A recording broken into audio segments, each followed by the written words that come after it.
It is not known exactly when it happened, but a cultivation world called The Game suddenly appeared. People named players entered this cultivation world to fight against monsters, thereby increasing all their skills, and all the rewards they dropped could be brought back to the real world. One day, several portals appeared in the world, causing an unprecedented disaster, with countless monsters from the cultivation world arriving in the real world. Since they appeared on Earth, a war between both sides became inevitable. Cities fell one after another as the few remaining survivors struggled to defend themselves bitterly. Meanwhile, in the last city still standing, the battle raged on. A warrior warned that the city was about to collapse, and that if things continued at this pace, the human race would definitely be annihilated. Barely finishing that statement, he then questioned if what he was seeing was true. They were facing the Demon Lord, a monster dozens of times larger than the tallest building in the city. They were outraged, as it was not enough to deal with the absurd number of monsters invading the city, but now the Demon Lord had personally appeared. The MC announced that he would use his ability, Return to the Start, on the Demon Lord, as even a being of that level could die from such a power. His subordinate shouted for him not to do it. After all, he was humanity's last hope, and if he used that ability, he would die too. Qingshan took off from the ground and ran, slicing through the monsters in his path while stating that he had no other choice, as only his sword could put an end to all of this. That said, he charged toward the Demon Lord. The last survivors shouted that they would give their full spiritual support to their leader, as it was now in his hands. He prepared, asking that with this, all wars and suffering would come to an end, and used his most powerful technique, flying toward the final boss's mouth, causing a colossal explosion at the battle site. After this battle, the last immortal of humanity fell, and the battle ended with humanity's defeat, leading the current world into a state of total destruction. Meanwhile, the human Qingshan, who killed the Demon Lord, gained the chance of resurrection. At that moment, a soldier said he wanted to check if there was anything good to find among the bodies of those in a grave. His assistant asked if he needed to keep stabbing the bodies of the dead for that. He replied yes, since dead people always leave something good behind, and he noticed something shining among the bodies. Deciding to take a closer look, he realized it was a short sword that didn't look ordinary. That said, he decided to stab the body before picking up the sword, but the person on the ground suddenly opened his eyes and struck the stab coming toward him, leaving the soldier confused as a dead man just got up. He readied his sword and attacked the man with all his might, hitting him hard until he fell to the ground. The assistant began to scream that a monster had appeared and killed their leader. The MC was confused, as he didn't know where he was, and without a doubt, he had died along with the Demon Lord. Barely finishing that thought, he noticed something strange happening with that soldier, until a monster's hand reached for him and grabbed him by the neck, throwing him hard to the ground, while realizing the immense strength that monster had. The soldier was actually a hideous monster in disguise. He started to tremble, saying he wouldn't die so easily again, while trying to grab a bone from the ground, finally managing to pick it up and landing a solid blow to the MC's stomach, causing him to jump back, retreating with such pain.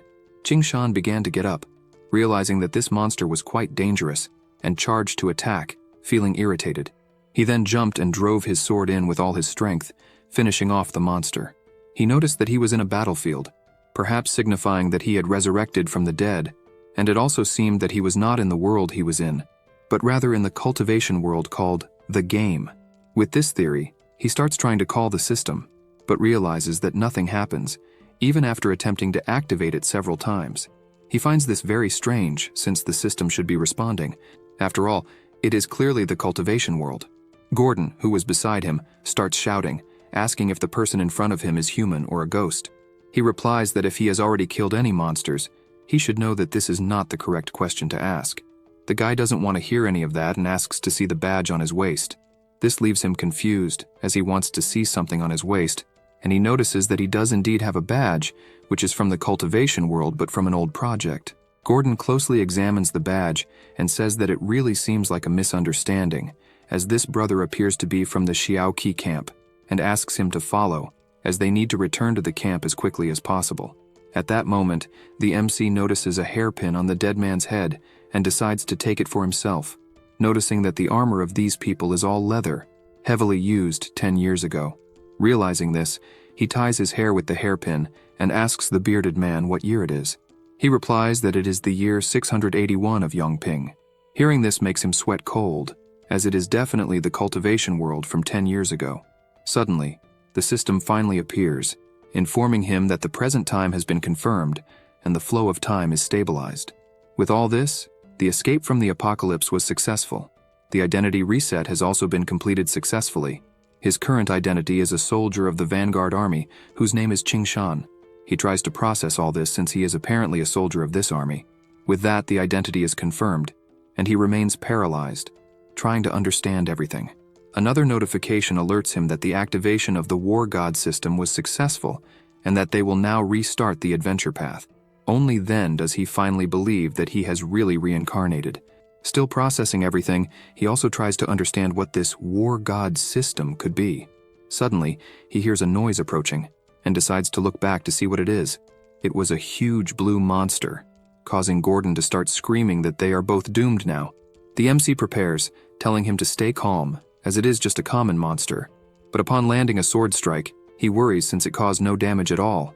And to make matters worse, the monster counterattacks, throwing him far away. While flying, he tries to understand why he can't kill a normal monster, and realizes that he won't be able to kill it using just basic attacks, completely relying on the experience he has. The monster jumps toward him, and he remembers that the vital point is in the throat, so he drives his sword in and cuts the enemy in half, splitting it with relative ease. He continues observing the dead blue monster on the ground, but in front of him, there are many more of them, which leads him to deduce that they were attracted by the smell of blood from the dead bodies. They start getting closer, making the MC increasingly worried, as he won't be able to handle so many at once, since it was already difficult to deal with just one, and he decides to run, asking if there's any hiding place nearby. Gordon responds that there's a camp with a concealment matrix just ahead. The monsters begin to chase after them as the two keep running without stopping, finally reaching the camp, which is protected by the concealment matrix. After entering, the monsters are confused since their prey has simply disappeared. The whole camp is protected by this magical bubble. The two try to catch their breath while the bearded man says that if they stay there, the monsters won't be able to find them. Ching Shan comments that upon entering, he felt a kind of tremor coming from the matrix and fears that it won't hold until the monsters leave, asking if there are any spiritual stones in the camp, as that would reinforce the matrix a bit more. Gordon runs off to check if there are any leftover spiritual stones in the camp, as it is urgent. Meanwhile, the MC begins to reflect on everything that is happening, as he clearly died alongside the Demon Lord just minutes ago, but now it doesn't even feel like minutes. Also, in his past life, he imagined that the cultivation world was just a virtual game, but only after the monsters invaded the real world did they realize the truth, though it was already too late. From that moment on, it was just a matter of time until the end of humanity. He imagines that being reborn 10 years in the past must have some meaning, perhaps to prevent the annihilation of humanity, although he only needs to survive since he is very weak. He also decides to see what this War God system is all about, and just by saying its name, the system appears before him. He notices that he has 45 souls and is at the first stage of chi condensation, in addition to not having any abilities. These souls are obtained through the death of any living organism, and the higher the cultivation, the greater the number of souls that can be collected. This makes him realize that the system is completely different from his past life. Upon reading again that he is at the first stage of chi condensation, everything makes sense about why he is so weak, as he is literally at the lowest rank. At that moment, a notification informs him that the activation of the War God main screen was successful and asks if he wishes to activate the first function. He chooses yes and gains a new ability. Upon touching a weapon, the War God can comprehend the abilities of the weapon's holder, which consumes a certain number of souls. He tries to understand better what this means, but it seems that he will be able to unlock abilities just by picking up weapons. A notification appears saying that he can unlock the following abilities. First, sweeping 1,000 soldiers horizontally, which costs 1 soul. Second, open the door to see the mountain, which also costs 1 soul. He is aware that it was quite difficult to fight against just one monster, so it would be suicidal to engage in close combat against a group of them, deciding to start by killing monsters at a distance and thereby level up. Upon choosing the standard military bow, the system presents 4 options for abilities. 2 of them cost 1 soul, 1 costs 4 souls, and the last costs 6 souls. Upon reading the descriptions of the abilities, he notices that one of them is quite powerful, but the number of souls required to use it exceeds his limit, so he decides to choose stability, and consecutive shot, both costing 1 soul. Upon making this choice, an aura emerges and enters his body, making him realize that he learned the bow skills instantly and decides to test them. Shooting 3 arrows at once, he hits the target squarely. His accuracy is good, but he realizes that he lacks destructive power. When he takes another shot, he decides to add spiritual power this time. His shots hit with more force, exploding the straw dummy's head, as well as all the targets in the area. This makes him happy, as he can apparently rely on this system to kill at least low-level monsters. Suddenly, he feels a tremor right where he is, but looks to the side, realizing that it is coming from outside the camp. He runs to see what it is, but is startled, as a faceless giant of colossal size is walking toward the camp. The giant gets closer, and the MC begins to sweat cold, remembering that the first appearance of this monster was when they first entered the cultivation world, not understanding why it is here now. This makes him wonder if something different happened in the timeline this time. At that moment, Gordon returns with some spiritual stones and asks what monster that is. Qingshan replies that it is a monster from the nascent soul phase, the faceless colossal giant. They both notice that the monster is too close to the camp, and the bearded man starts screaming that this time they will definitely die. The giant lifts its foot, but the MC tells him not to panic, as no one there will die, and he is right, as the faceless giant simply walks straight past them. This leaves him relieved, as he suspected the monster was not after them. However, Gordon starts screaming, as apparently the magical matrix has been damaged in some way. He explains that the tremor probably consumed all the spiritual power of the matrix, and because of these cracks, their positions are exposed, consequently attracting various monsters. He prepares himself, as if things continue as they are. More and more monsters will arrive, and with his bow in hand, he shouts for the bearded man to recharge the matrix quickly, using the spiritual stones. He then fires his arrow, using the stabilize ability, killing the first monster in front of him. He feels confident, as ranged attacks are proving to be quite effective against those monsters. More of them begin to approach, and this time he uses the consecutive shots ability, hitting several monsters at once. With these kills, he gained enough experience to level up, advancing to the second stage of condensation. His stabilize ability also progressed, becoming the ability hold.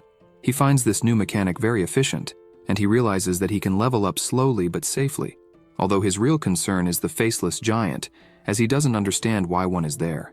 At that moment, Gordon returns, saying that he noticed the matrix using the spiritual stones, and that this effect should last for some time.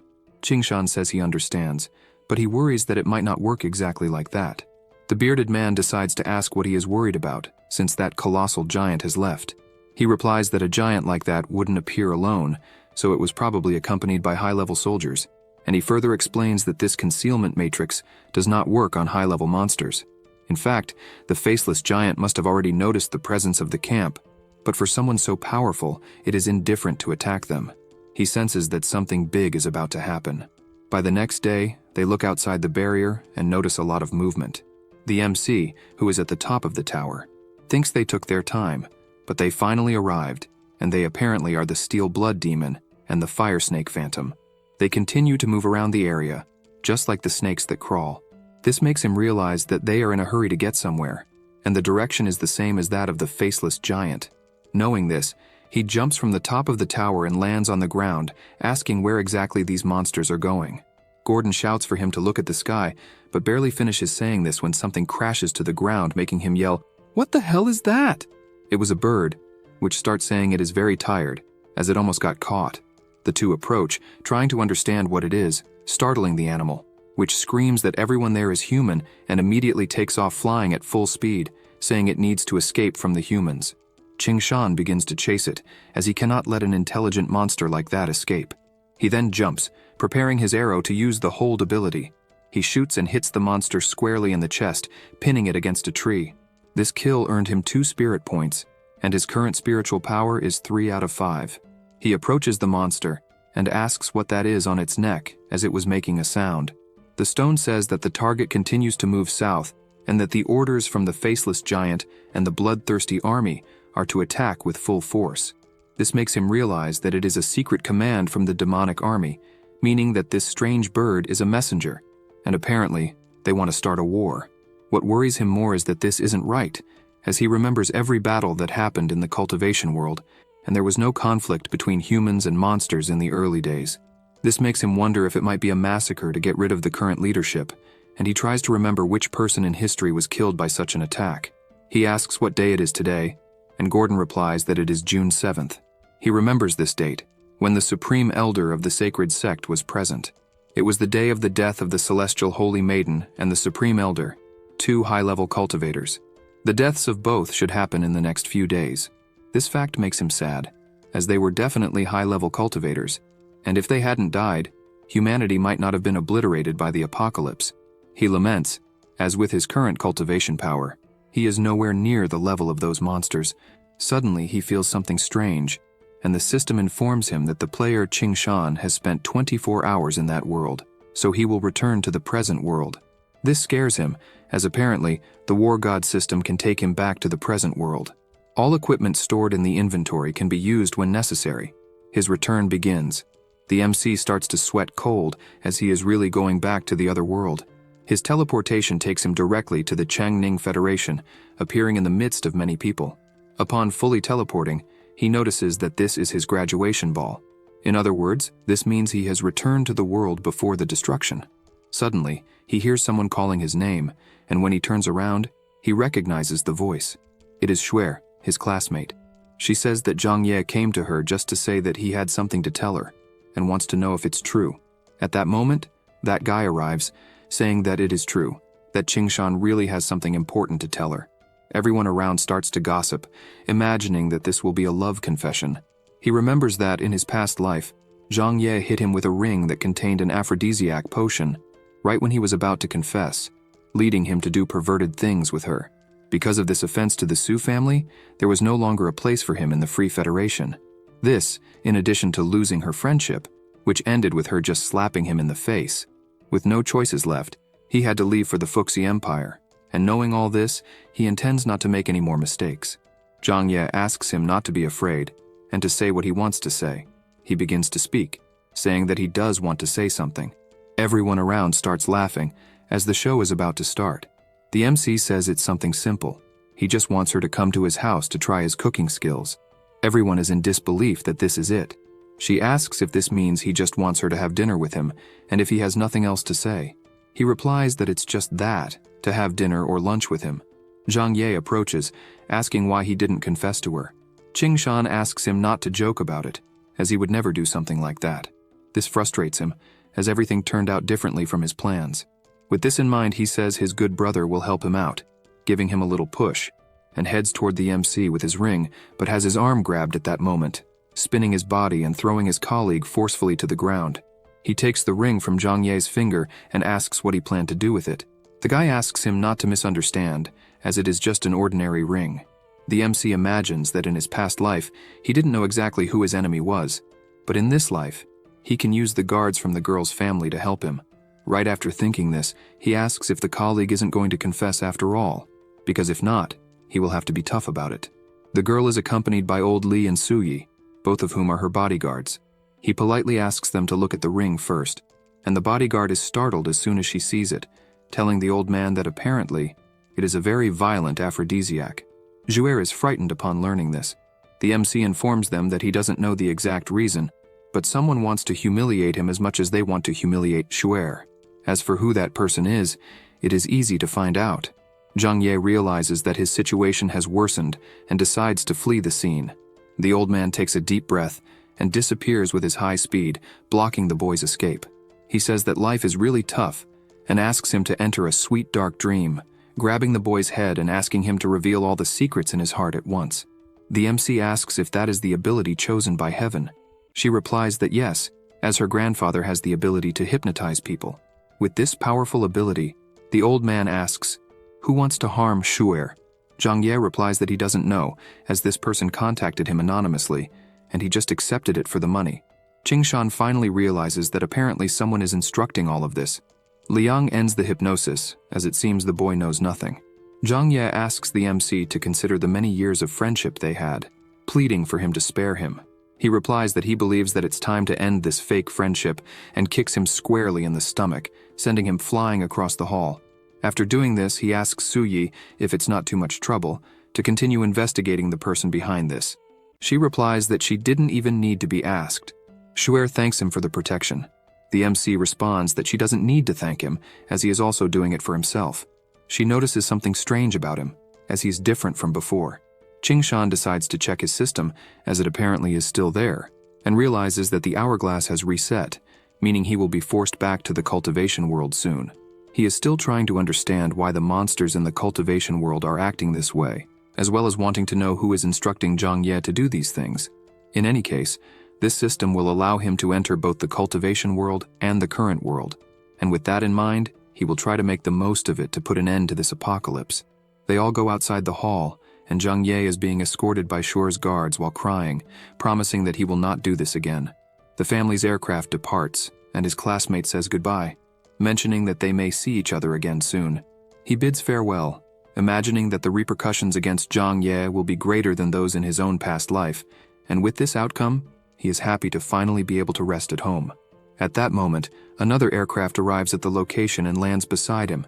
Qingshan quickly realizes that it is the flying bus from the 9th district of the Ni family. An infernal man informs him that the young master is inviting him to enter and speak with him. This intrigues him, as the young master and he have no relationship. The man welcomes him and escorts him to where the meeting will take place. Upon arriving, the MC does not waste time and asks what the young master of the Ni family wants with him. Yun Nie, who is the president of the student council, says he knows that Qingshan is the best student in class and is aware of his top scores in mecha tectonics, photon technology, warship navigation, and mecha dynamics. This is quite an impressive resume, stating that even Shuer might like him. However, he explains that all the most powerful families want to marry her, and that a person with this record shouldn't be tempted by her. The MC, hearing this, asks what will happen if he continues trying to get close to her. The blonde replies that the result would be terrible, even threatening his life. This makes him reflect that his relationship with Shuer is affecting the interest of these families, so perhaps the poison came from them. After saying all this, Yun wants to know what the response will be regarding the matter. He asks him to go after Shuer if he likes her, but regarding what he will do, it is his own problem, so he doesn't need to give any explanation about it. He says this and turns away, leaving the place. The blonde is furious at this response and punches the table, asking his subordinate how the plans are going. He asks him to stay calm, as everything is ready, and within an hour, Qingshan will die in an accident. After this, still at night, the MC is walking through the slums, thinking that there is only a year left until the cultivation world appears, and that he needs to trust this new system to become powerful as quickly as possible. In addition to being aware that he needs to worry not only about the monsters, but also about these spoiled rich kids. He enters an alley where several guys are passing by, and finds one in particular strange, passing right by him. This guy pulls out a needle and tries to stab him, saying that there is no way he can let him go after bumping into him. He quickly notices that this is not an ordinary thug, and it is clear that he is deliberately targeting him.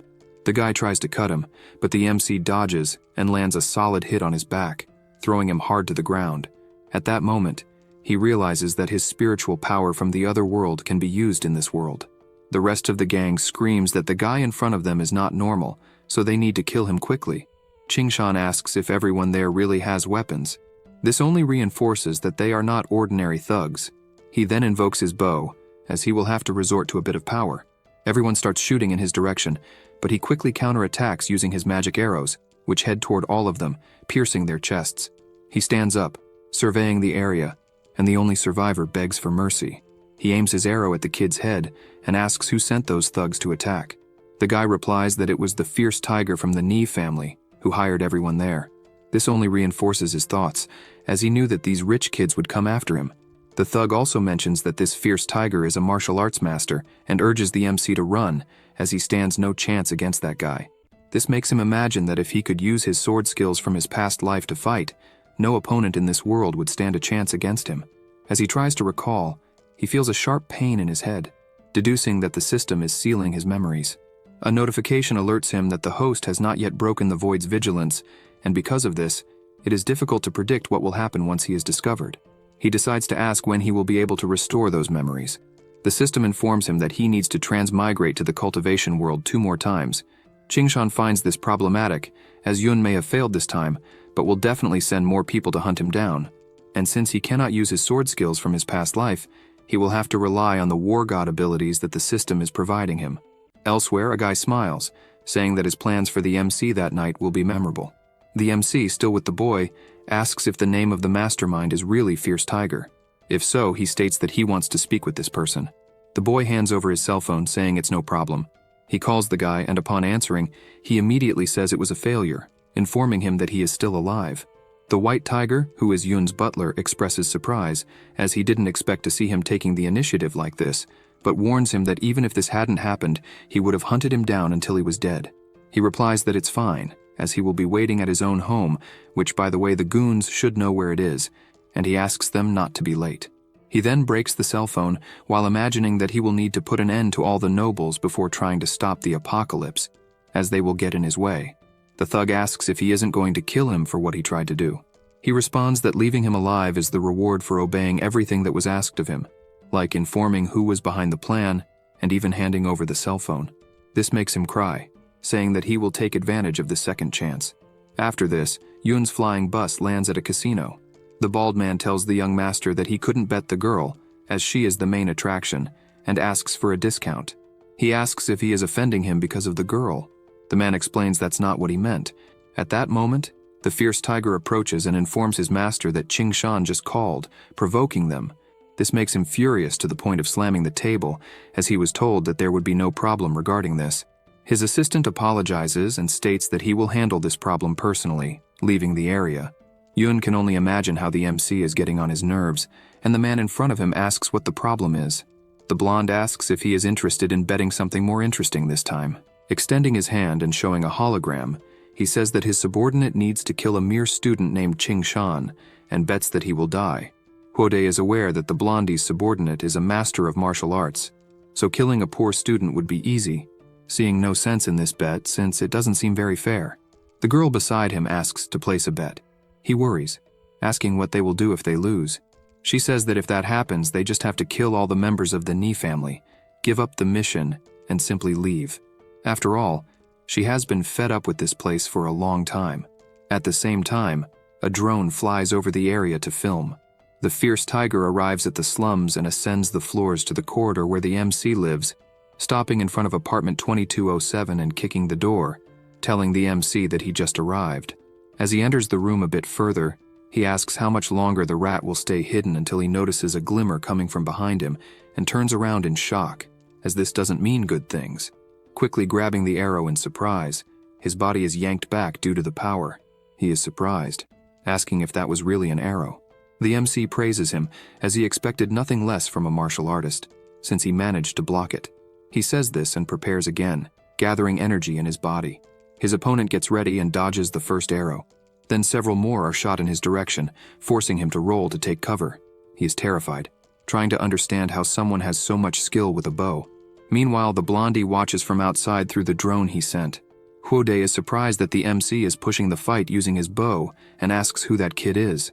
Yoon is furious, asking what the hell his subordinate is doing that he hasn't killed his target yet.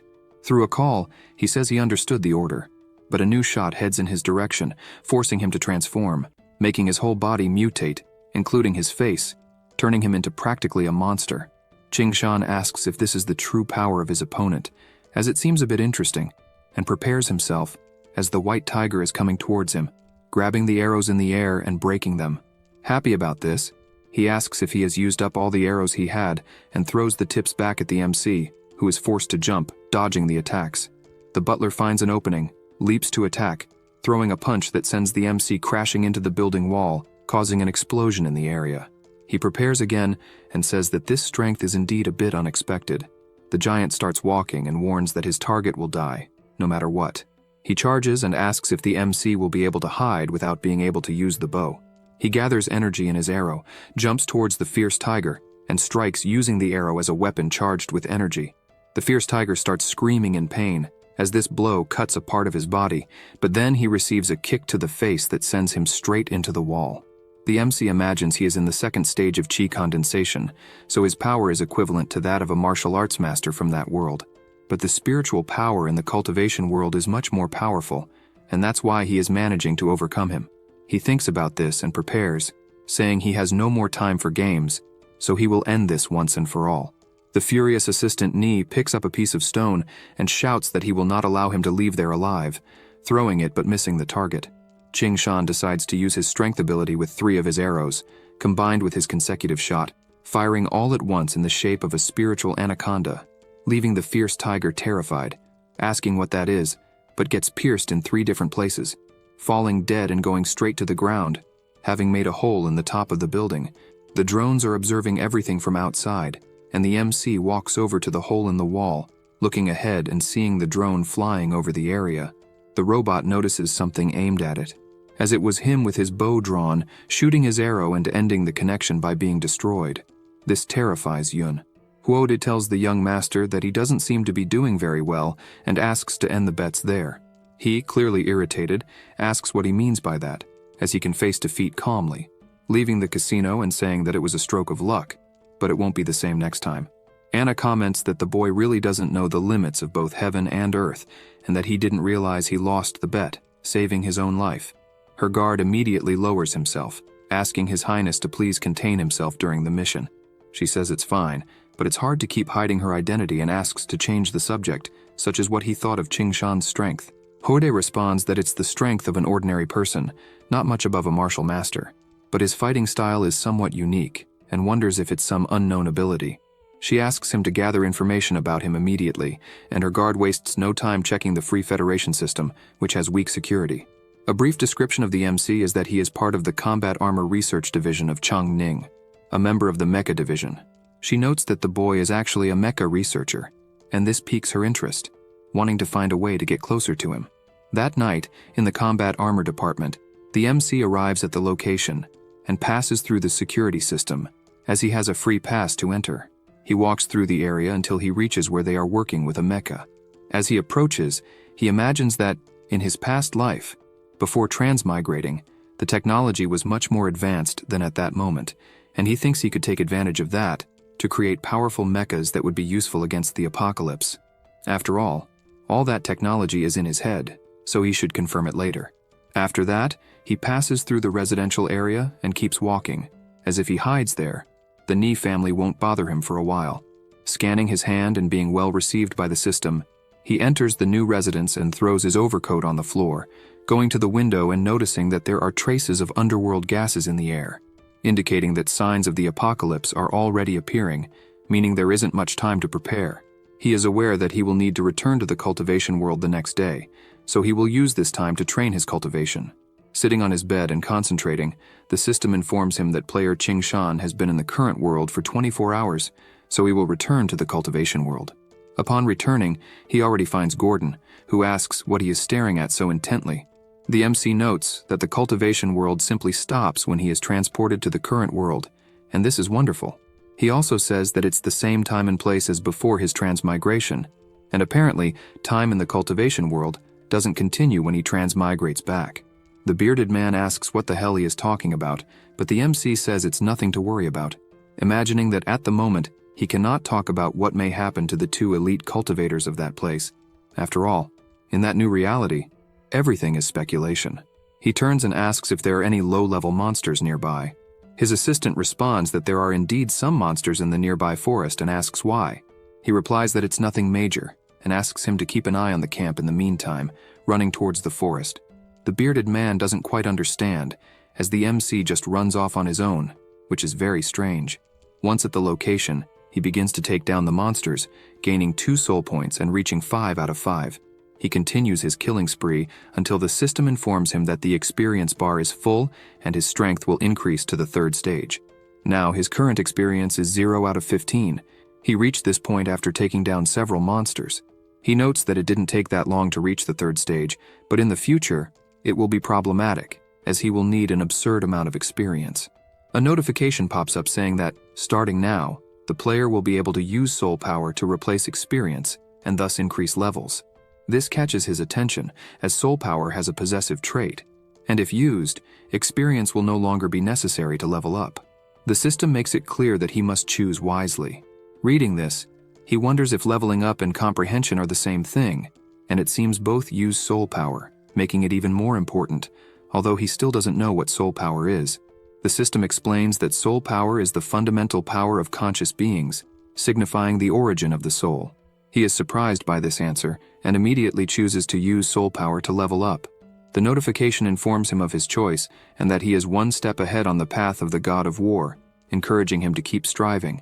He decides to check how far his soul power could take him, and the system informs him that the 4th stage requires 1 soul power point, while the 5th requires 2 points. He chooses the 5th stage using 3 points. A power emerges from his forehead and begins to overflow.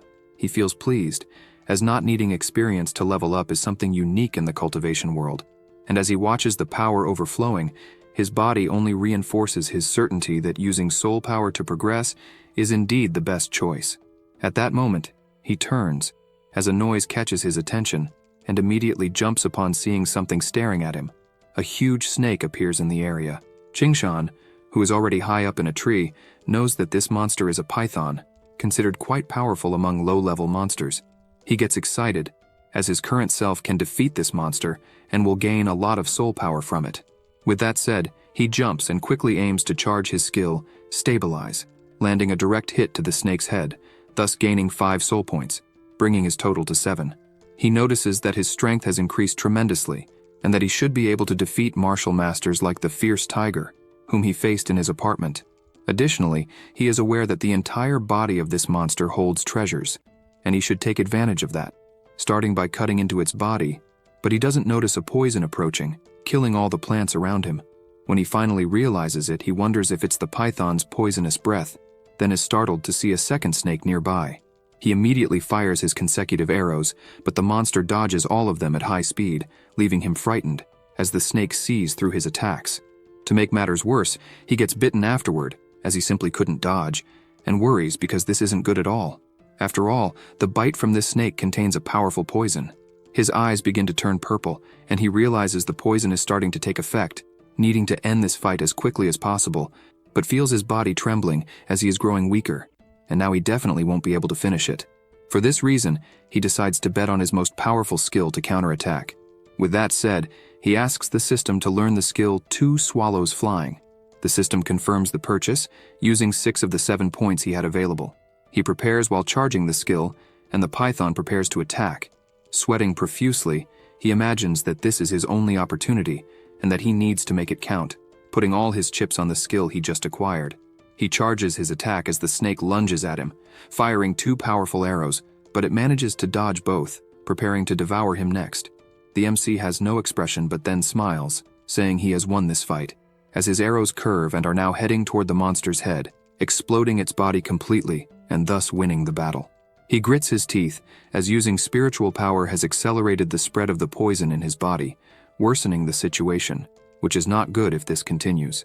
Immediately, he takes the snake's gallbladder, opens his mouth, and swallows it all at once, finding it disgusting, as it has a terrible taste. He then feels relieved, as despite the terrible taste, it is at least the antidote for the poison, because he would definitely be dead now. The trajectory of the arrows from the new skill can change course, making the attack unpredictable. However, the time interval between the arrows is huge, so it's not something that can be used frequently during a battle. This leads him to wonder if the problem would be solved by combining it with the Stabilize skill. A notification appears saying that the player's imagination has managed to develop a new bow skill, Chaotic Dance. This skill is at level 1 and fires 5 consecutive arrows in a short period of time, using an unpredictable trajectory to attack enemies. He is surprised, as he has indeed created a new skill, and one that can level up. Apparently, it is possible to swap regular skills for evolutive ones. Perhaps this is the God of War's strong point. Suddenly he notices several birds flying from a location and wonders if something is happening far away, then jumps behind the body of the snake to hide. Several monsters are running, as well as giant birds. Qingshan begins to worry, as high-level monsters keep appearing, and it seems he will need to move, as that place is no longer safe.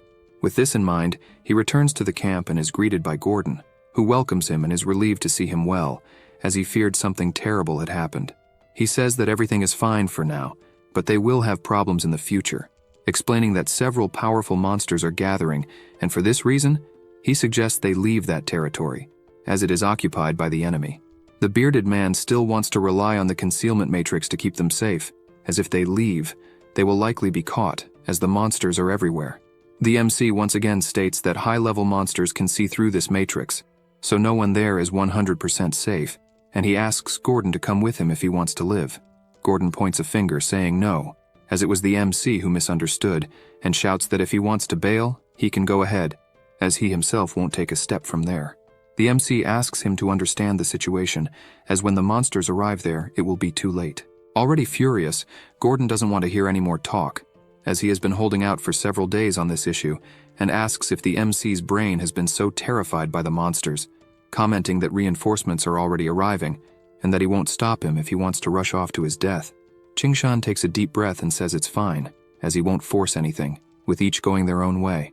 With that said, he heads toward the forest, imagining that the place where the 2 elite cultivators died was east of the tents, meaning he just needs to avoid that area by going west. He notices he has barely walked a bit, and has already arrived at a strange place. As he steps on the sand, he feels something odd on the ground, making him quickly jump to the top of a rock, as the entire ground was shaking. He looks back and sees several holes forming in the ground, and in each one, something is breaking everything as if it were there. Knowing this, he prepares his chaotic dance skill and fires his 5 arrows at once, hitting the monsters emerging from the holes. This is the tunnel demon, who complains, asking how the hell he knew it was inside the hole.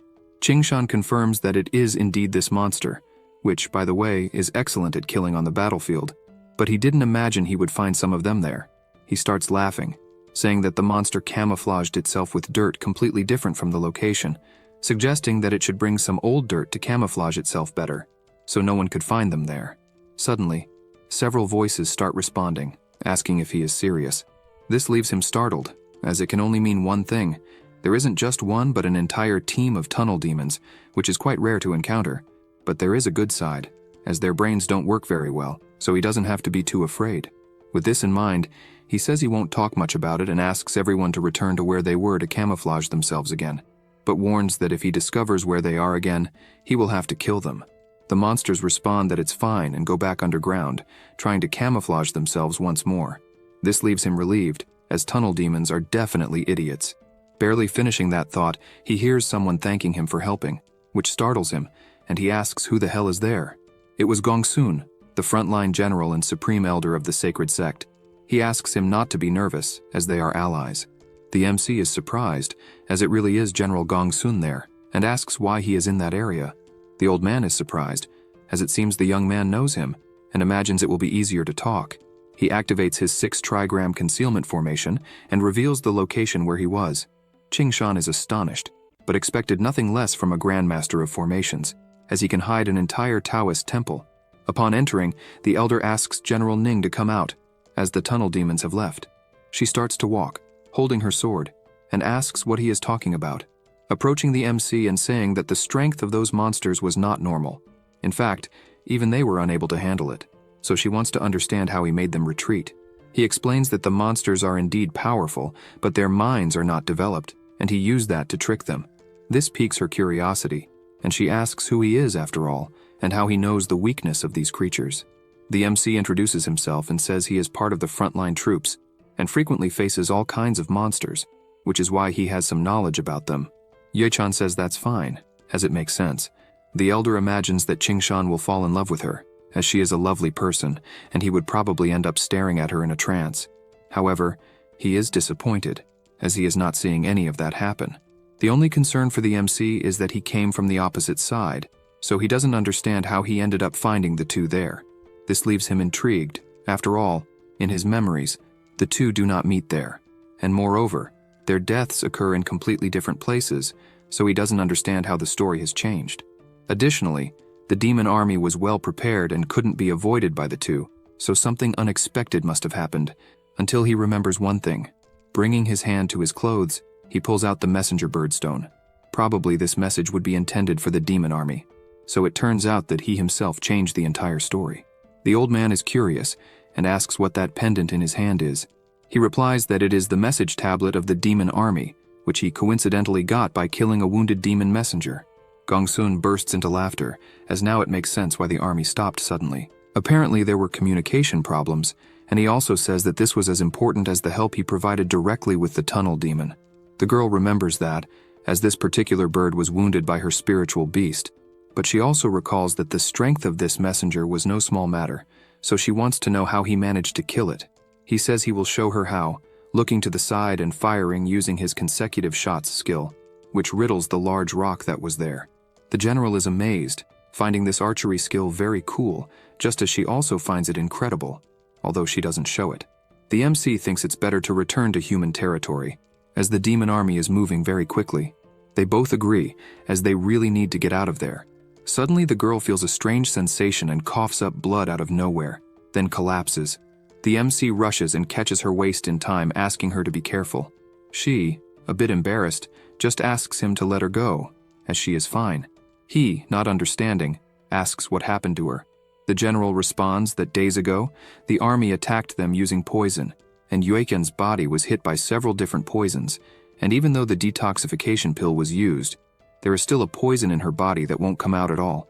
The MC says that he is actually carrying something that might help, although he is not sure if it will really work, showing what the item is that he is carrying. The general says that this gallbladder from a python will really be great and will definitely help. She asks him to put it away, as the demon army will soon launch another attack, so it should be kept for personal use if needed. He just asks if she will eat it or not, handing it to her and saying to eat it. If she doesn't, he will just throw it away. The girl just stares at the item, while Gongsun becomes worried, as she is famous for having an explosive temperament, and apparently Qing Shan is seeking death, imagining that he should stop her before she reaches her limit. However, in her mind, she can only imagine how despicable humans are, always ready to betray. But someone there is concerned about her life. With this in mind, she says she will eat it. This surprises him once again, as he must be getting too old since he can't guess anything right. She is cautious, as she remembers the cultivators who always tried to get close to her wanting to take advantage. But apparently this Qing Shan is different. Meanwhile, the old man is creating theories, imagining that perhaps the little poison that remained in her body is making her weaker. She asks for 8 minutes, as she will use her qi to heal her injuries. Then she bites the item and sits down to go through the healing process. Meanwhile, Gongsun calls the MC to help him set up some defense formations on the outskirts. When they arrive at the location, he says that if anything happens, Yuechan will be protected. Spinning his fingers over a talisman, he invokes a huge magical circle in the sky, which then grows even larger, to the point of destroying several things around. Still pointing his finger, he imagines that everything is fine now. Qing Shan says there is one thing he doesn't understand, since the two of them were attacked by the demon army, yet they didn't call for reinforcements. He responds that, in fact, they sent several messages to the human race a while ago, but received no response. The MC wonders if this means they were intercepted by the demon army. He replies that he really wants to believe that. This answer makes the MC panic, asking if there are traitors in the upper echelons of the human race. The general replies that it's exactly that.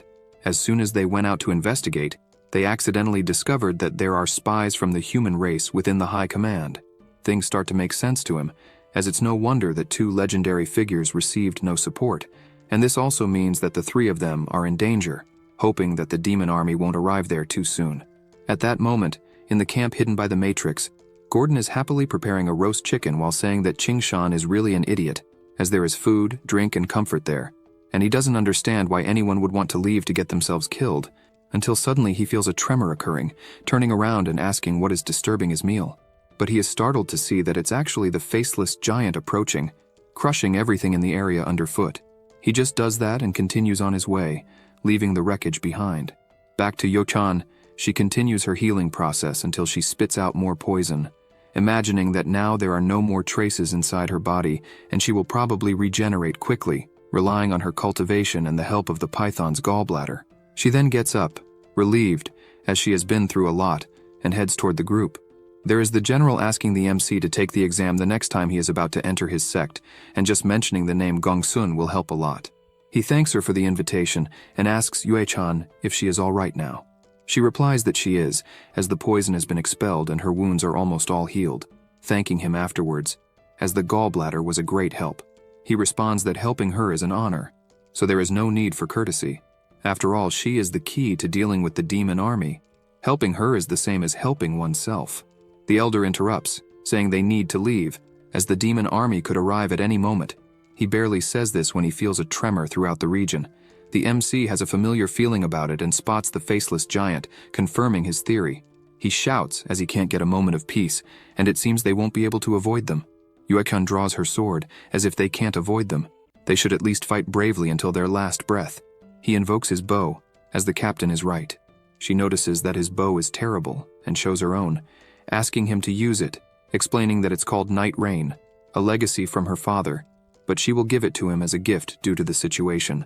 When he takes it in his hand, he notices a pressure masking the killer aura of the user. It's definitely an excellent weapon. In possession of this gift, he thanks her sincerely so as not to cause problems for the two. The giant is approaching quickly, and the general explains that this monster is quite strong against the elements, so it's no wonder he wasted spiritual power in vain against it. She starts to overflow spiritual power in her body, knowing that the 5 elements are useless against the monster, so she will resort to physical attacks. Firmly stepping on the ground and jumping, she goes towards the body of the faceless giant, which tries to land a slap, but she dodges in time, focusing all the while on her surroundings and unleashing her powerful attack, which makes a gigantic cut in the monster's body. The MC, who is watching, is impressed, as her strength is truly incredible, able to face such a powerful monster as the faceless giant on equal terms. But he has a doubt, asking why she is using a saber if her skills are focused on the sword. Gongsun explains that she was indeed a sword cultivator, but abandoned it to start using a saber. He asks why that is, and the old man tells him that the girl had a brother who betrayed her, and from then on, she started to hate sword cultivators. He becomes worried, as he is a natural sword cultivator, and decides to ask how much she hates one. The general recounts that, in summary, every time she encounters one, she uses an excuse to train boxing and takes the opportunity to beat the person until they plead for mercy. This makes him imagine her stepping on his head as soon as she discovers he is a sword cultivator. The old man tries to reassure him, saying that despite her having a bad and widespread reputation, there are still several sword cultivators who respect her. They both take a deep breath and shout that those guys are just idiots. Suddenly, a beam of light erupts, exploding the ground. They are confused, not knowing what it is. It was Yue-chan, complaining that they both have too much time to talk badly about others, and suggests that maybe they could be killing monsters instead. They feel embarrassed, as it's true, and the general begins to use his terrain forcing spell, creating several giant magic circles throughout the territory, causing many spikes to shoot up from the ground and hit the enemies. But soon they adapt to the attack and start dodging easily.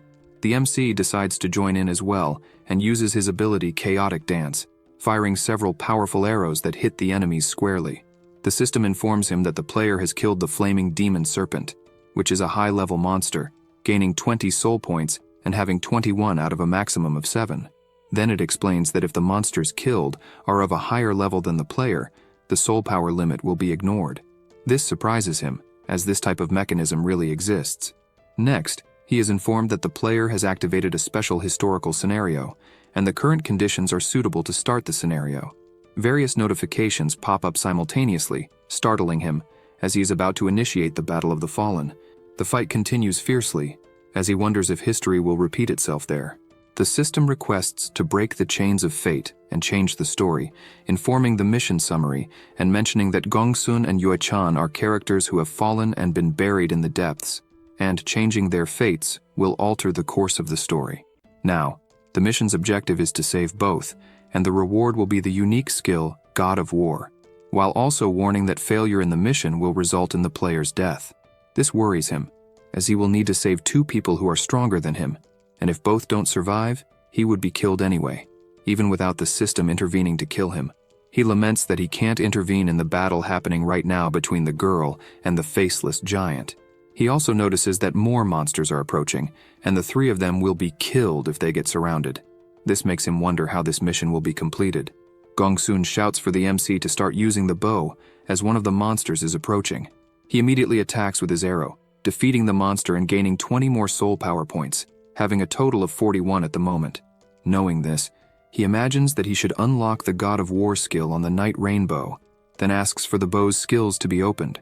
The system presents 3 skill options, 2 costing 15 points, and the last one costing 10 soul power points. He notices that now an additional God of War skill is an extra method of self-protection, and since he has enough points, he's decided to learn all the skills. With that, the learning is completed at the cost of 40 points, leaving only 1 point now. The player has now learned Bombardment, 100-Step Piercing Leaf, and Windwalk, finally ready for battle. The first monster leaps and flies towards him. He just asks it to come at full force, and as it approaches, he fires his first arrow, activating the bombardment skill and causing a massive explosion in the area. The system gives 30 more points for defeating a high-level monster, and he is pleased that the skills are so powerful, despite consuming a lot of spiritual power. But one thing worries him since the number of monsters seems endless, and if things continue as they are, there will come a time when they will lose. The faceless giant doesn't stop and keeps attacking Yue-chan, who can only defend herself. The MC recognizes the situation as dire and asks the general if there's any other way to contact the outside world. He replies that the only way right now is to contact the 3 saints for reinforcements. Hearing this makes him remember that one is the goddess of 100 flowers, the other is the mysterious Lord of the Sky, and the third saint is the Grandmaster of Suffering. Knowing this, he asks how they would get in touch now that they are surrounded by enemies. He explains that while investigating the demonic army, they discovered the divine martial world and set up a transportation formation, and if they can use that transportation formation, they will find the saints. Some monsters were approaching but were hit by the chaotic dance skill, while the MC asks what the divine martial world is. The old man replies that it is a world in ruins, and there are even hundreds of war gods' corpses in that world. And while gathering his magic, he says it's hard to imagine how a world with so many important figures was destroyed, then launches his thorn attack. Qingshan begins reflecting on the existence of other worlds beyond the human and cultivation world, and the name Apocalypse Online may mean there are many other worlds.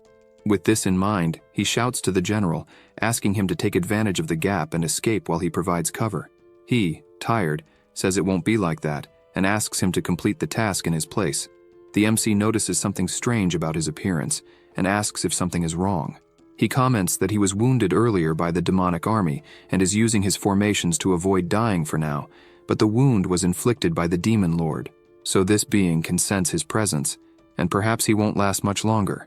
Grabbing something from his clothes and showing the key to activate the transportation formation, he also mentions that it is the universal formation matrix, and that there are many useful formations within it.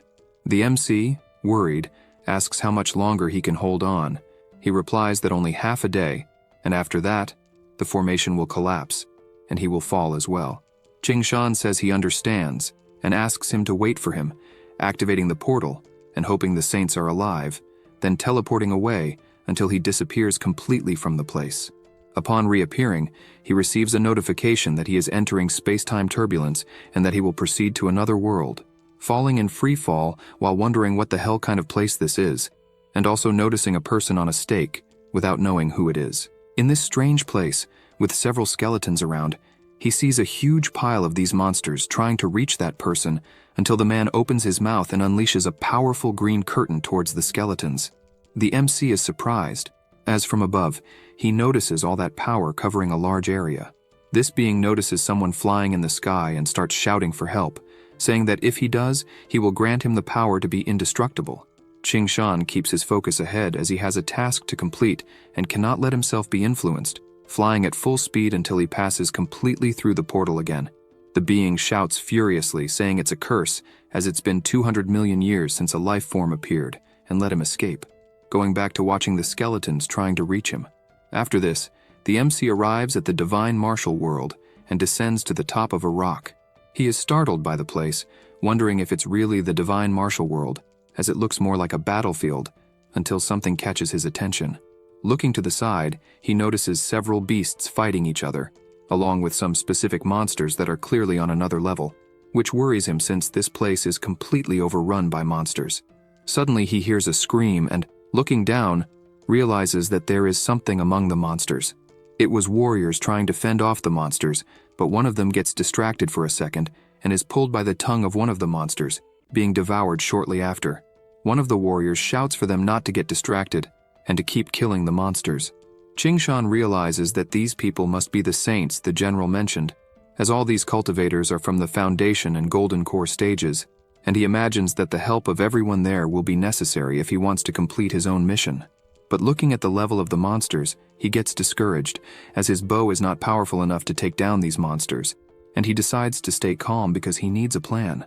Otherwise, no one will survive, lamenting not having his sword skills from his past life, as with just one in hand, he could completely change the course of that battle. He summons his bow, knowing that all he has is the formation that old Gongsun gave him, and decides to use it to distract them, launching his bombardment skill next, causing several explosions and taunting the monsters, calling them idiots and asking them to come kill him.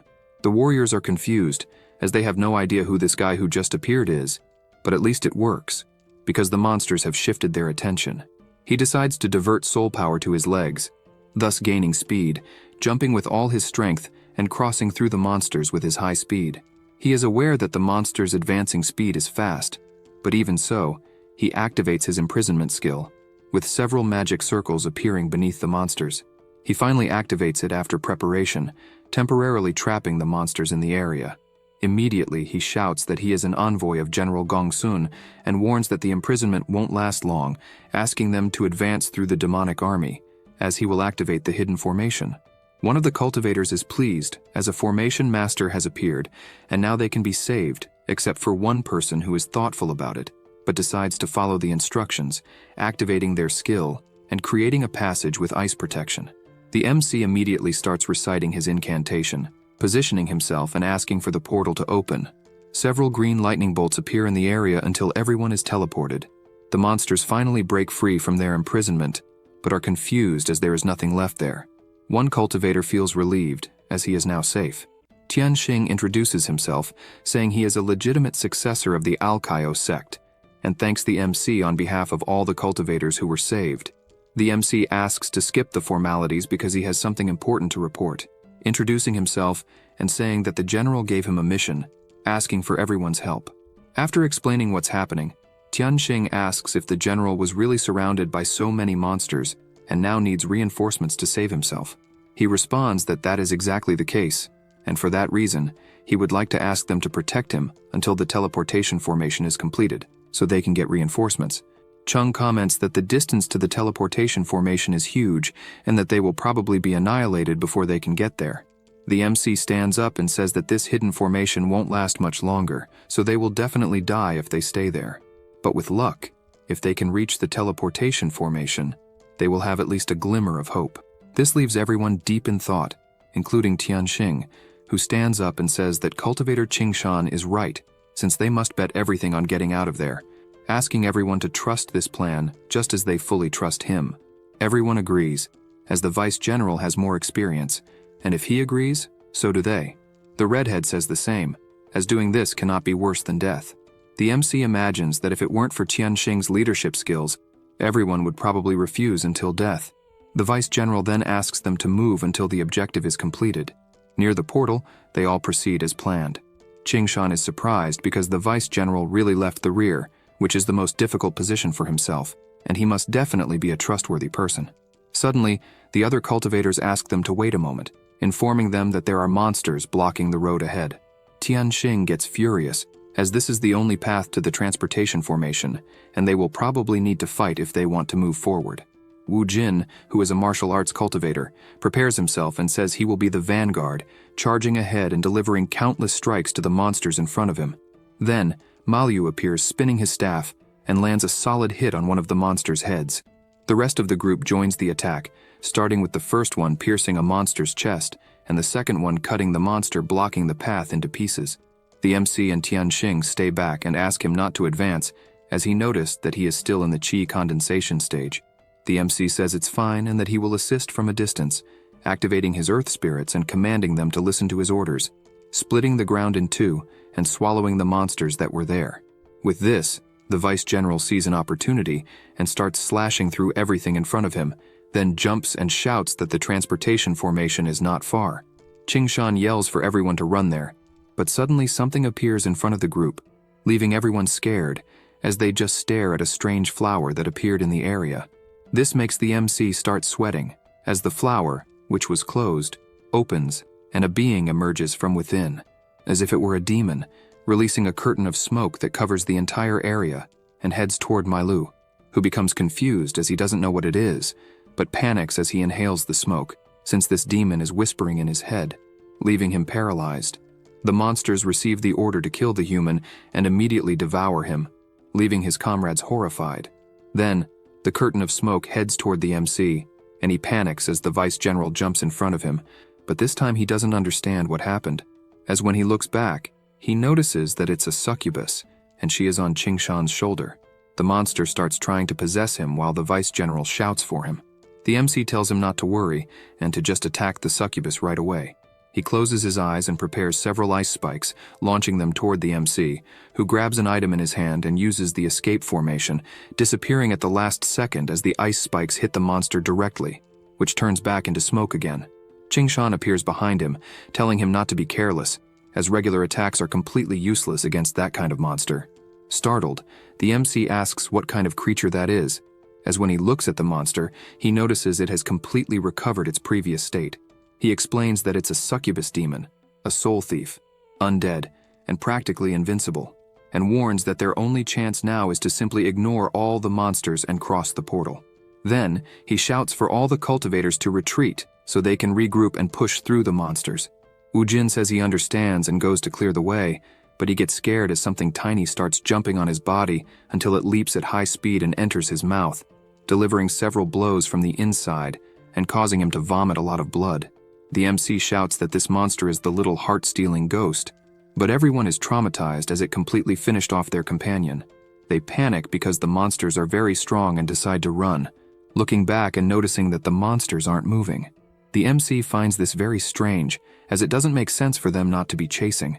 However, the ground begins to shake, and two hands emerge, grabbing the cultivators, who panic as no matter how hard they try, they can't escape. Before they can say anything else, their bodies explode, leaving only blood and swords in the air. The two who remain are desperate, as the entire main force has been annihilated. And to make matters worse, many monsters are left to fight, and there's no way they can escape without a martial cultivator to clear the path. The MC starts thinking, wondering if there really isn't another way, until he notices a glow in the sky and asks if it's what he's thinking, seeing that it's Chung's sword, and if he could awaken his swordsmanship abilities, it might be possible to cut through the army, giving them a sliver of hope once again.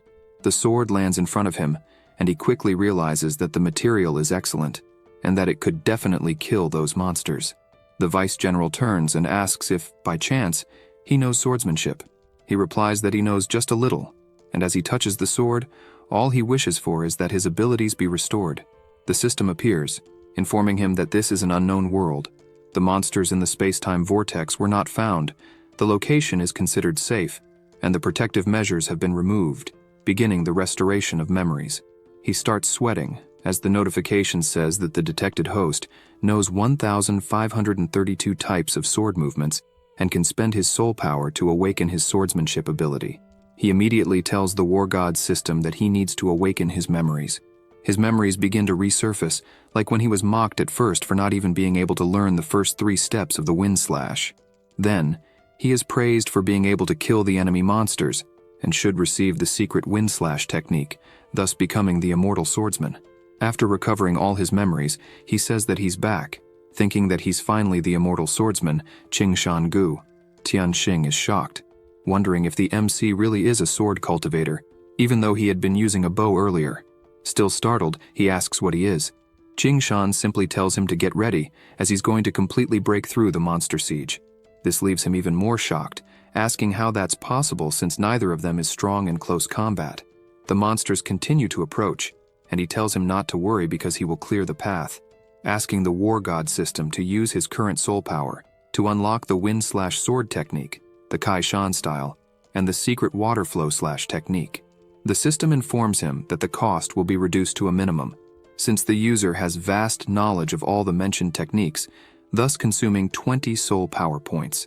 He imagines that all the techniques will be essential at some point, whether for quick attacks, movement, or similar situations, and all of them are more suitable for the current situation. Then, he asks his system to use all the remaining soul power to increase his cultivation, consuming 12 soul power points, and raising his power to the 7th level of QI condensation. The vice general, who is only observing, is shocked as the MC's cultivation increased so quickly, out of nowhere. Qingshan warns that he's going and asks for support.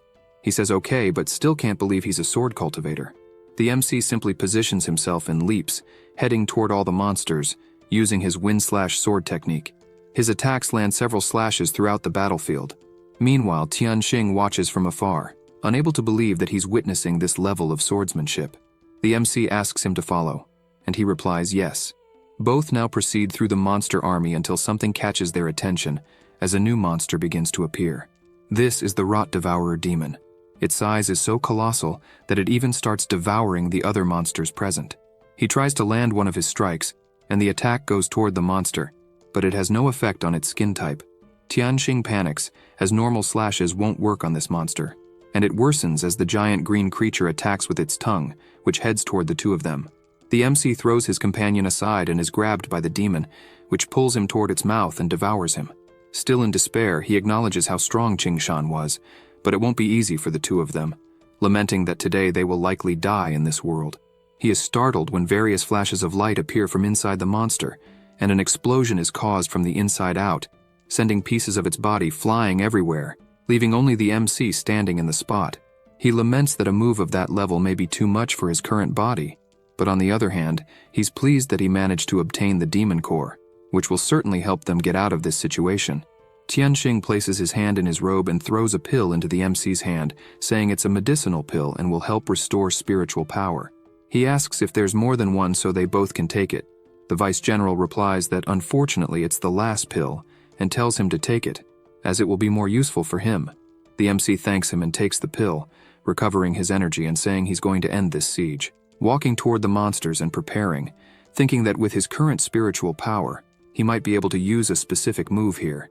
He runs his finger along the sword and lifts it, activating the secret water flow slash technique. The two continue walking, and the monsters start to pile up in masses, with hundreds of them gathering in front of them. He focuses and unleashes his water flow slash, creating a powerful vortex that destroys absolutely everything in front of him, disintegrating all the monsters until nothing is left in the direction of the attack. They keep moving forward, while the surviving monsters are terrified of the devastating power they've just witnessed. Tianxing is in the same state, as the secret technique he witnessed is a sword saint's ability, and that's simply unbelievable. Suddenly the sword, which was already damaged, finally breaks into pieces. He's not even surprised, as it was to be expected after using such a powerful technique. Then, he invokes the demon cores he took moments earlier, because they will explode and release an odor that will drive the monsters away for a while. He throws one core in one direction and the other in the opposite direction. The monsters are approaching, but the cores begin to release a powerful odor that immediately suffocates them. He tells his companion not to stop for anything in this world, and they start running through the odor. Suddenly he notices something glowing ahead and they are startled, as it's another monster charging up energy and firing at them. They dodge, but they know this is not good. The power explodes as it hits something, and after the smoke clears, Tianxing appears, asking to let him handle this power. He activates his frigid ice QI, raising a huge wall to protect them. As they run, the MC says they are less than 20 meters away, and the formation entrance is just ahead. Suddenly, another monster appears in front of them, and he immediately realizes it's a pure gold beetle that attacks him but misses. He prepares and leaps, activating his soul power and using the monster's head as a springboard to jump toward the portal, now only 10 meters away, celebrating that they've finally made it. Forcing himself to grab an item in his hand, he starts reciting a spell, as a colossal number of monsters are closing in on them. With this, several pillars rise, making them both happy, as the entrance appears, and they immediately begin crossing, their bodies disappearing. The pillars are completed after the ritual, and both are thrown into the other world.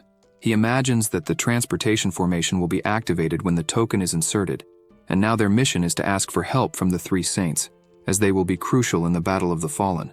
Tianxing urges them not to waste time, as they need to head straight to the fortress in human territory and report to the officials to request help from the three saints. He replies that unfortunately it won't be possible, as there are spies from the demonic army in the fortress, and the plan will be completely ruined if they are caught. Their best chance at the moment is to speak directly with the three saints. The Vice General is worried, as the status of the three saints is extremely high, and getting to speak with them directly is as difficult as ascending to the heavens. He responds that, unfortunately, there is no other option, and they will have to try. He mentions that the whereabouts of the mysterious Lord of Heaven are always uncertain. The Great Master of Mourning usually meditates and refuses visitors, so the only remaining option is to ask for help from the Goddess of the 100 Flowers. Tianxing says that, as far as he knows, there are rumors that the Goddess of the 100 Flowers has a somewhat strange personality, doubting that they will even be able to find her. He also asks if he has thought of any way to convince her if they do find her. The MC reflects, saying he does have something from General Gongsun, but he's unsure if it will be enough, until he brightens up, as he's come up with an idea to see her.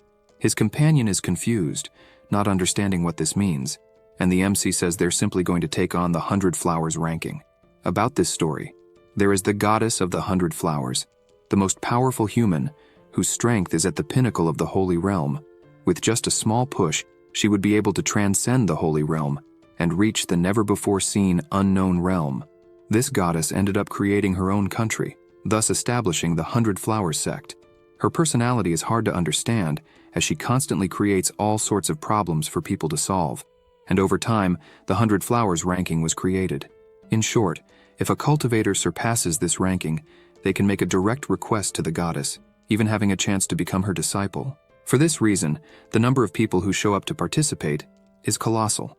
Currently, the goddess of the 100 Flowers has only 3 disciples.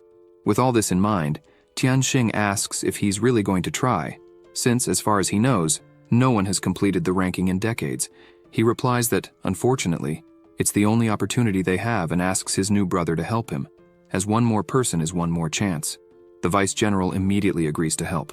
This surprises the MC, as he accepted very quickly, and he asks if there won't be any conditions. Embarrassed, he begins to unbutton his clothes and removes his shirt, leaving Qingshan terrified, thinking he won't accept anything like this, until he's startled to see a venomous parasite on his companion's chest. Tianxing explains that he was once at the nascent soul level, but because of this parasite, he fell to the golden core level, and despite searching for various methods, he hasn't been able to get rid of it. Qingshan asks if this is the reason he wants to achieve the 100 Flowers ranking. He replies yes, as the goddess would certainly be able to save him. Both agree to head to the country of 100 Flowers to resolve this issue. Suddenly, a notification appears saying the Battle of the Fallen is in progress. The MC is worried because the general is fighting fiercely, so he needs to find the goddess urgently. He is currently pleased because the battle against the monsters gave him a lot of power, now having 652 soul power, but he imagines that he will need this power to pass the 100 Flowers test, so he decides to save it for now. Activating the portal, he asks it to take them to the country of 100 Flowers, making both disappear instantly. Upon arriving in the destination country, they appear in the teleportation magic circle. The MC warns them to be careful, as the obstacles they will face in the test are unknown. Tianxing, terrified, agrees and asks them to look ahead, as a wild boar is charging toward them at full speed. He gets ready, asking if he can take down the monster. Qingshan hesitates, thinking that the goddess's temperament is a mystery, and perhaps even this moment is a test. With this in mind, he catches his companion's attention and explains what he just thought, asking him not to kill any animals in the country of 100 Flowers and suggesting they just find another path. The boar continues charging at full speed, leaving the Vice General scared, thinking they'll die before finding another way. Suddenly, the MC crouches and apologizes, saying he's just a novice in this country and is very sorry for blocking the creature's path. The boar stops immediately upon hearing this, even leaving Tianxing confused about what's happening.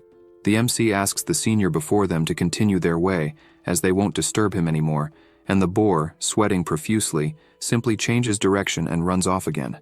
He is surprised to see such politeness coming from a cultivator, and the MC, smiling, asks him not to overthink it, as they should just keep moving forward. The Vice General finds this very suspicious and asks what he is thinking. Meanwhile, the boar keeps staring at them, its gaze fixed on the MC. Within the boar's vision is the goddess of the 100 Flowers watching, confessing that she is surprised, as it's the first time she's seen someone resolve the situation this way, and she comments that after so many years, a very interesting person has appeared. The two continue walking through the forest until they spot several people gathered, wondering if they are cultivators who want to enter the ranking. The MC notices the expressions on their faces, and apparently they have some kind of problem. Someone shouts that whoever wants the ranking must first recite a pair of lines of poetry with him, and those who succeed may pass. He gets intrigued and starts moving through the crowd until he reaches the end, thanking them for making way. The Vice General is confused, as he doesn't understand who is saying such absurdities, and notices that it's a goose conducting the test, asking everyone to listen carefully to the poem he's about to recite. He begins by saying the first line, "Goose, goose, goose." At that moment, the MC asks if there are any spiritual stones around, and his companion responds that there are, asking what he needs them for, showing the stones in his hand. He takes the stones and says he'll use them for a bribe, calling the Goose Brother and saying that they both urgently need to meet the goddess of 100 flowers, and asks, please, to make this convenient.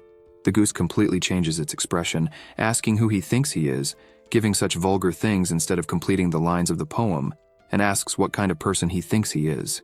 Getting closer, the goose asks if the two are really together, and comments that the more he looks at his face, the more annoyed he gets. Then, he embraces all the spiritual stones and asks them to leave quickly, since he doesn't want to see their faces anymore. The MC thanks him and promises they won't bother the Goose Brother again. Everyone present is in disbelief at what they've just witnessed, and starts shouting at Senior Goose that they also have spiritual stones to offer, asking for forgiveness for the inconvenience.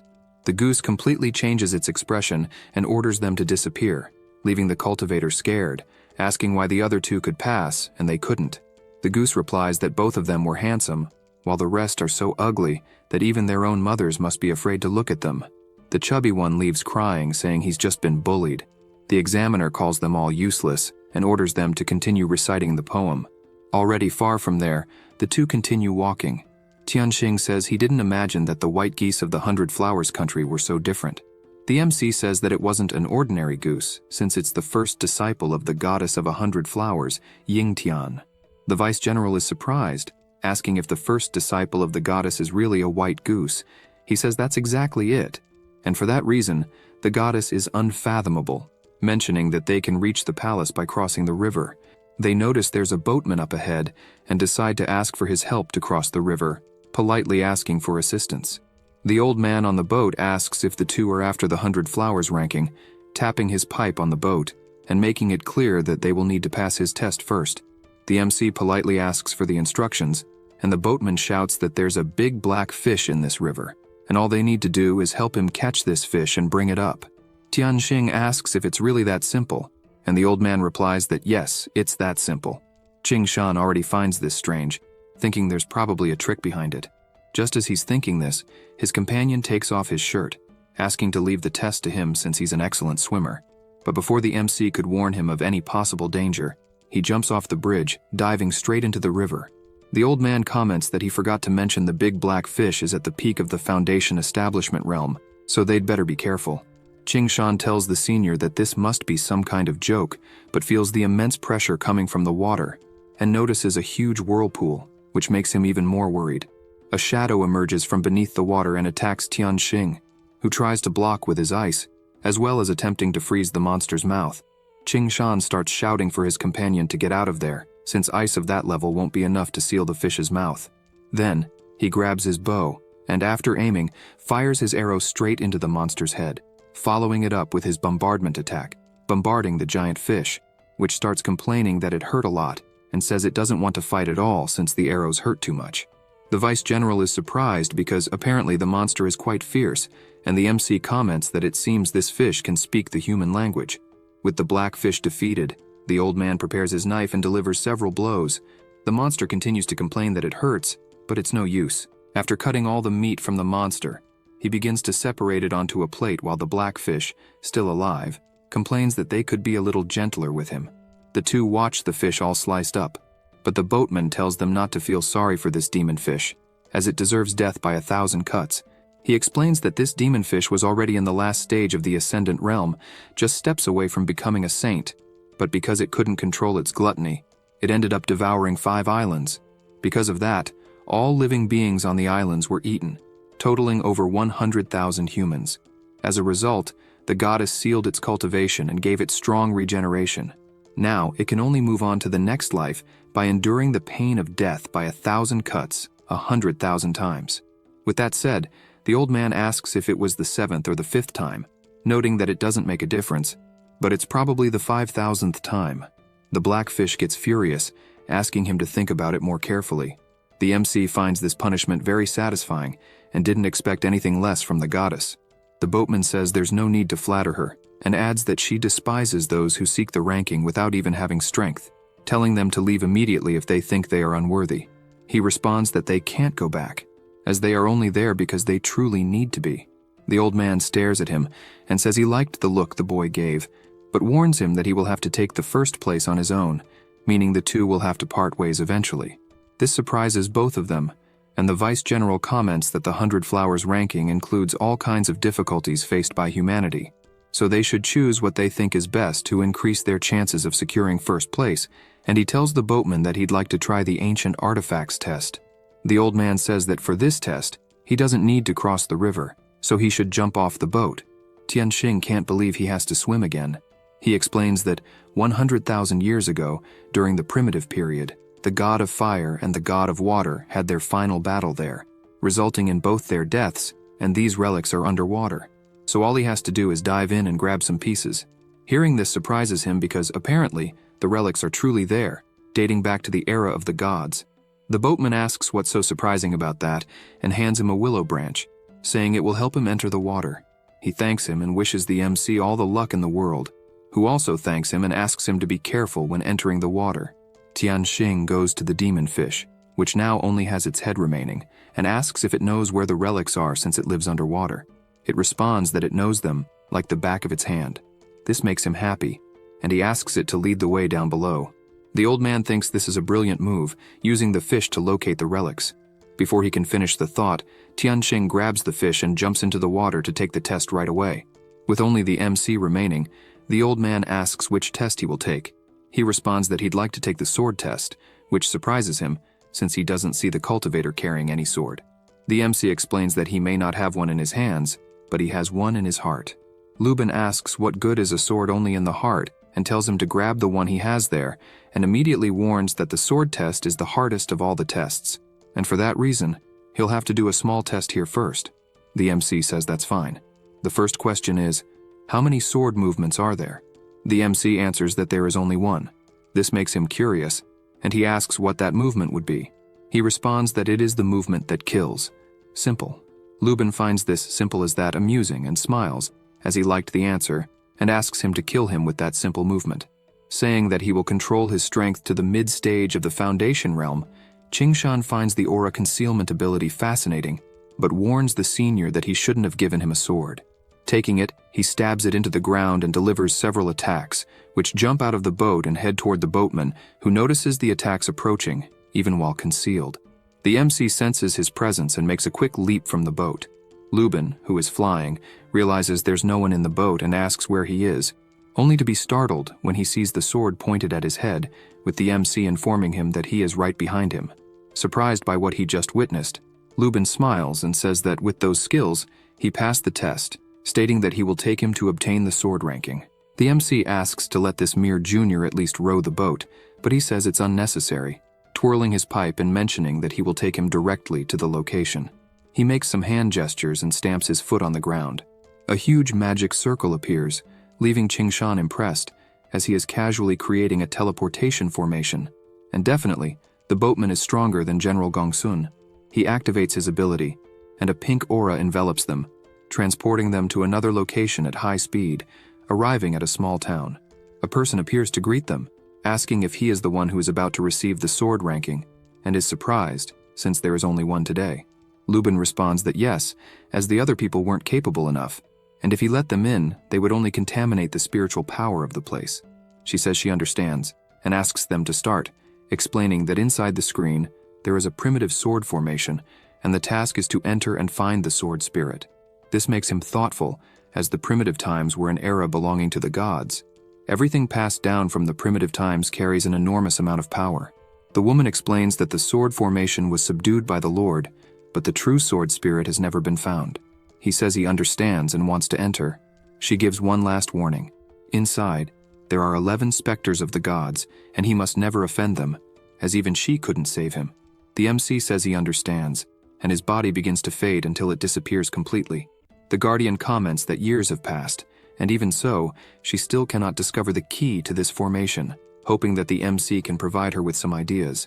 In this other dimension, several torches are lit, and he continues walking, noticing that there are various enormous statues, probably the specters of the gods.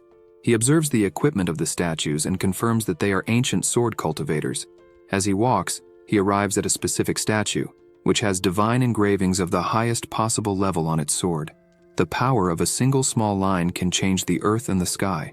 He also notices some drawings on the wall, which are probably heroic acts during the time when the ancient cultivators fought monsters and demons. According to the divine engravings, they were likely used to seal these creatures. One of these monsters looks back at him, startling him, as the creature was apparently sealed within the wall. One of the statues draws the junior's attention, saying that he has looked enough and now needs to pay his respects properly. The MC bows and says that his name is Qingshan, and that he is there to pay respect to all the seniors. Another statue remarks that the little junior does not know the proper etiquette, being even worse than the little girl who frequently appears there. This makes him wonder if the little girl they are referring to is the goddess of 100 flowers, and apparently she is quite polite with these beings. They take their positions, and immediately the MC says that he needs a favor from the goddess, and for that, he needs to challenge this sword formation. The main statue asks how a mere mortal dares to challenge the primitive sword formation. He notices that the senior has a strong temperament, and the sword skill he cultivated is probably top-notch. The senior responds that he guessed correctly, and explains that the skill he uses is called the Celestial Origin of Grey Flame style. In the past, he used this skill to kill numerous demons, and shows the sword he used to make the demon army lose its intelligence and become incapable of forming proper formations. The MC observes closely, especially knowing that this style is the Celestial Grey Flame, and imagines that he probably hasn't practiced this sword skill. Definitely all the elders here are a bit strange. With this in mind, he starts walking toward another statue and asks the senior what kind of sword skill he cultivates. He replies that it is the style of the untouched sacred sword. Qingshan comments that if that's the case, he must be a rare lightning element sword cultivator. He likes that the junior present knows this. The MC smiles and says he is impressed since all the seniors are at the upper level of sword cultivation, and decides to show respect by invoking his bow and saying that he will send everyone to heaven. The statue asks how a mere mortal dares to point his arrow at a deity, ordering him to bow and ask for forgiveness, or he will die there. He says that there is a demon there, and he is about to release the monsters on the mural. The statue pulls its sword from the ground, and the guardian outside observes everything and wonders what the hell the boy is doing, deciding to do something since he is causing a lot of trouble. However, she stops halfway, thoughtful, and smiles as this is interesting. He asks the senior what his last words will be, but the statue calls him a damned demon and prepares to attack, delivering a powerful strike in front of him. The dust begins to dissipate, and the sword can be seen hovering before hitting the MC, who smiles and asks why the senior stopped. The giant statue says that it is a drag, as it used all its spiritual energy to seal the demons, and there is only a fragment of its soul left there, making it impossible to finish off the boy. The other statues respond that unfortunately, it is the same for them. The MC prepares his arrow and shoots, piercing the statue's hair. He further provokes by apologizing, saying his hand slipped, but next time he will definitely hit. The senior becomes furious and asks if he is not afraid of releasing the demons. He replies that everyone there is a group of false cultivators deluding themselves, and asks if he should spell it out. Everyone stands still for a moment, and a sound arises asking for explanations. The MC wonders if this sound echoing in his head is from the maid at the door, then explains that there are numerous cultivators who study sword styles, but very few study the nomenclature of the style simply because it is useless for cultivation. He states that he is one of those sword cultivators who took a different path and studied all styles in depth. Pointing to the statue, he says that although it claimed to practice the Celestial Origin of Grey Flame style, that style requires a fire element sword to be executed. But instead, this being's sword is of the water element. The statue becomes furious with these allegations. Qingshan resumes walking and points to the next statue, which claimed to practice the untouched sacred sword style, being even more adorable. However, the immaculate refers to the wind, while the punishment refers to enlightenment. The statue begins to sweat coldly as he continues the explanation, stating that by claiming to be a sword cultivator, this being did not respond further, not even noticing this cheap trick. This being the second mistake, despite the imposing lie being genuine. The statues turn and say there is a reason for this, asking him at least to listen to what they have to say. Qingshan dislikes this, thinking it must be another prank, and they activate their void transformation spells, shouting that they were lucky this time, but will meet again. He asks if they will really run from a fight. At that moment, a voice emerges asking where they are all going, making him turn and ask if it is the goddess of 100 flowers. A powerful aura sucks all the statues, cursing specifically Tianzun, calling him an old piece of shit and asking how he dares to use such a cheap trick in exchange for wine. They feel intimidated since she is very powerful, and there is no way to resist. The MC notices that the goddess is making everyone move and realizes his body is disappearing, teleporting to another location. He reappears, imagining that he will finally have the chance to meet her. The goddess congratulates him for managing to solve this problem and asks which sect he belongs to. The MC greets her and says he belongs to none. She stands up, surprised, as it does not seem to be the case, and asks what wish he has. The MC says he took the test in the hope that she could save 2 lives. The goddess asks how to save them if they are sick or on the brink of death. He replies that neither is the case, explaining that there are 2 people named Gongsun and Yuechan. Both found the mysterious divine martial world, but were pursued by monsters and borrowed the general's teleportation formation to escape and seek help. She asks why he traveled such a long way to find her, when it would be more sensible to seek help from the human army. He replies that unfortunately, there are spies in the high ranks of the human army, so if they seek help from them, both will die. She asks if all this is true, warning that he will pay dearly if he tries to deceive her. She uses her magic to identify the MC and pulls it toward her, activating her divine ability and concentrating to see what is happening. She looks and realizes there is a faceless giant, along with the general and Yokon in battle. The goddess takes the identification and praises him for coming in first place, even after going through such a brutal fight. The MC once again pleads with her to please save the generals. She uses her clone ability, and several beams of light fly toward Qingshan. He observes closely, still trembling, and notices several clones of the goddess appearing, stating that she will indeed save the generals and will also report on the spies. One of the 3 clones says she is sure Xuanyuan will be willing to take the vanguard in the martial world, so she will ask. Then the 3 disappear, each heading in a different direction. The goddess says they will not fall in 15 minutes, leaving the MC surprised, as this is the art of prophecy, the hardest to master among the 6 arts. She then snaps her fingers and comments that he took the sword test but never used a sword in Jadeping, which goes against her rules, informing him that there are 2 of her maids by her side, both having controlled their cultivation to the 7th level of refinement. She asks him to defeat them within 15 minutes, and only then will he pass the test. He pleads for them to proceed. The 2 face each other and, excited, charge forward, crossing their swords in attack. The MC prepares to use the secret sword art and unleashes his water flow cut without even moving from his spot, striking both of them. He says it was a good fight, and then his sword breaks. However, both are on the ground, having been defeated in a single blow. The goddess expresses surprise at such skill, noting it is exceptional for his age, and states that a sword master is nothing without a sword, asking him to take something as compensation. He laments that the sword broke, as it belonged to the river ferryman, and pleads once more for her to compensate him however she wishes. She is surprised by this, and he again asks her to please save the generals who are in danger. The goddess says there is no need to rush. After all, they will not die, and if they do, she will simply resurrect them, using the cycle of reincarnation. She then twirls her finger and summons some swords, asking him to choose one. He stands before the 4 swords and admits he is surprised, as he expected nothing less from the powerful goddess of 100 flowers collection, commenting that, as a sword master, he hasn't found a reliable one in a long time. She is surprised, as it is impressive that such a young person has studied the naming of sword styles, which is such a thankless task, and becomes curious, wondering which sword he will choose. The MC, without thinking much, aims for one of them and grabs it, commenting that the killing intent of the sword he picked is so strong that it is affecting his mind, and he would probably even be controlled by it over time. The goddess thinks it was a wise decision, and that her previous owner committed suicide since the sword dominated him. He looks at the second sword and comments that it is very long, besides being of the fire element. The third one is light and short but seems strange, not fitting his style. He reaches the 4th sword, which appears to be the most modest of all, and it is the one that attracts him the most. Upon picking it up, he feels a strong connection, draws it from the sheath, puts it back, and tells her that he would like to choose the sword in his hands. The goddess, curious, asks why he made this choice, stating that she arranged them in order merely by numbers, but that this is the weakest of all. The MC replies that, for him, it is the best because it feels very pleasant to the touch, so he will not choose another. This surprises her, making her remember when she was young, and her master asked her why she didn't choose another sword, since there were better ones than the one in her hands. She replied that among them all, that one was the most pleasant.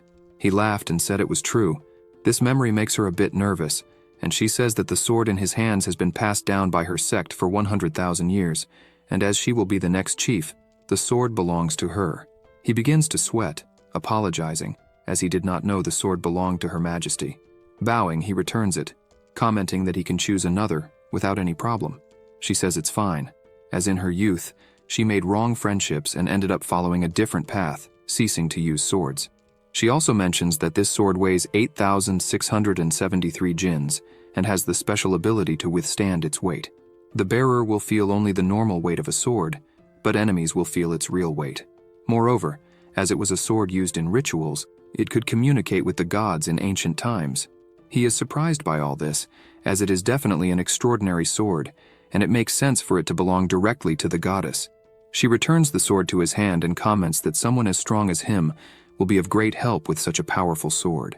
The sword itself decides to seal a part of its power and gradually release it as he progresses in realm until he finally reaches the demigod realm.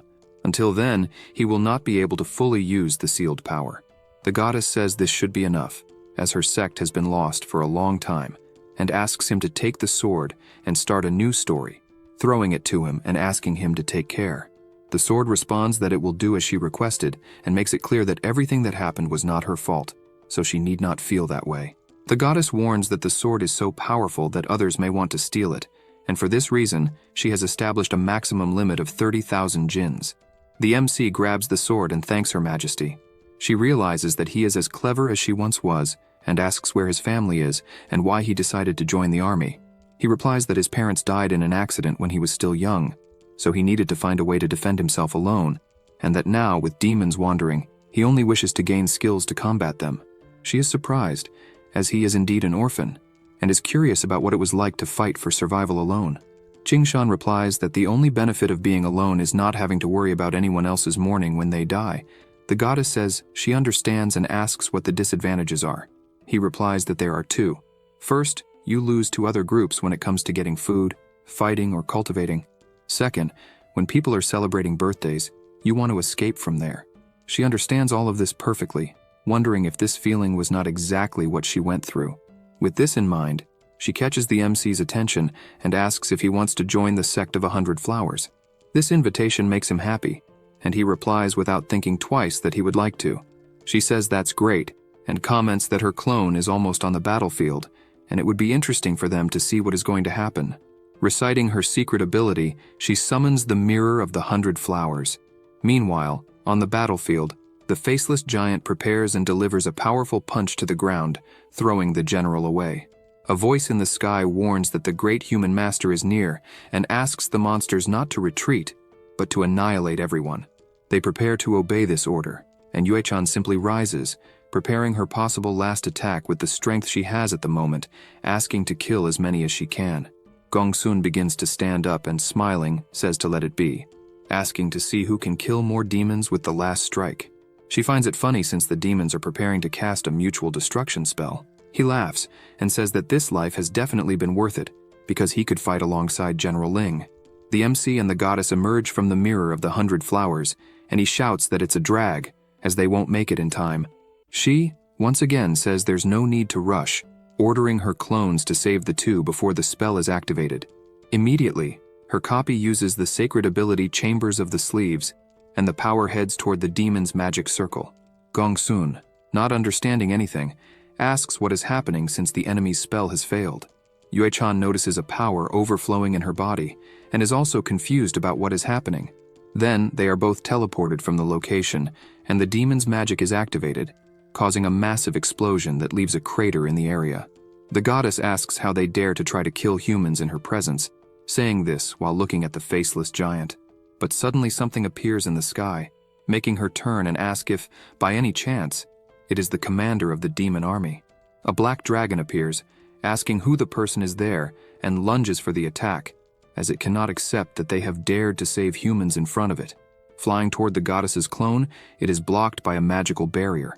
It becomes confused that its attack was blocked, and she says such an attack is insignificant, exploding everything afterward and throwing the demon forcefully to the ground. She asks if that is all it has.